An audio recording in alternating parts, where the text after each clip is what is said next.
हर माह के कृष्ण पक्ष की अष्टमी तिथि को कालाष्टमी व्रत रखा जाता है। इस दिन भगवान शिव के रुद्र रूप काल भैरव की पूजा होती है।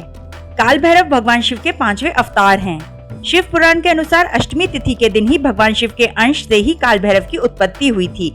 इसीलिए अष्टमी तिथि को कालाष्टमी, काल भैरव अष्टमी या भैरव अष्टमी के नाम से भी जाना जाता है।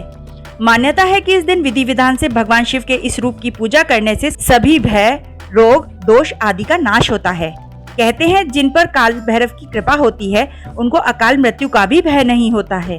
वैसे तो प्रमुख कालाष्टमी मार्गशीर्ष मास में आती है, जिसे काल भैरव जयंती के नाम से जाना जाता है।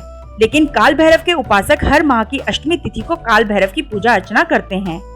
काल भैरव को भगवान शिव का रौद्र रूप माना जाता है और वे तंत्र मंत्र के देवता भी हैं।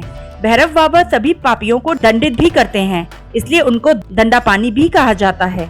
भगवान भैरवनाथ की सवारी कुत्ता है, इसलिए इस दिन कुत्ते को दूध पिलाना बहुत पुण्यदायी माना जाता है। काल भैरव की पूजा अर्चना करने से सभी नकारात्मक शक्तियां दूर रहती हैं और किसी भी प्रकार के भय से मुक्ति मिल जाती है। काल भैरव माता सती के सभी शक्तिपीठों के अंगरक्षक के रूप में सदा उनके साथ तैनात रहते हैं। इसीलिए आप जब भी किसी शक्तिपीठ के दर्शन करने जाते हैं तो वहाँ काल भैरव का मंदिर जरूर मिलता है। वर्तमान में काल भैरव की पूजा उपासक बटुक भैरव और काल भैरव के रूप में प्रचलित है, लेकिन तंत्र साधना में भैरव के 8 स्वरूपों के बारे में जानकारी दी गई है। इनके नाम भीषण भैरव, चंद्र भैरव, क्रोध भैरव, रुद्र भैरव, असितांग भैरव, संहार भैरव, कपाली भैरव और उन्मत्त भैरव है।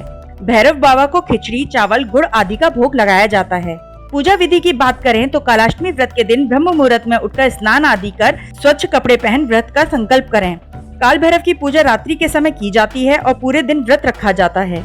संभव हो सके तो किसी मंदिर में जाकर रात्रि के समय काल भैरव की पूजा करें। और अगर आपके आसपास कोई मंदिर ना हो या आप मंदिर ना जा सकें तो लकड़ी के पाट पर भगवान शिव और माता पार्वती के साथ काल भैरव की मूर्ति या तस्वीर स्थापित करें। काल भैरव को नारियल, इमरती, पान, मदिरा, गेरुआ आदि चीजें अर्पित करें। इसके बाद चौमुखी दीपक जलाएं और धूप दीप करें।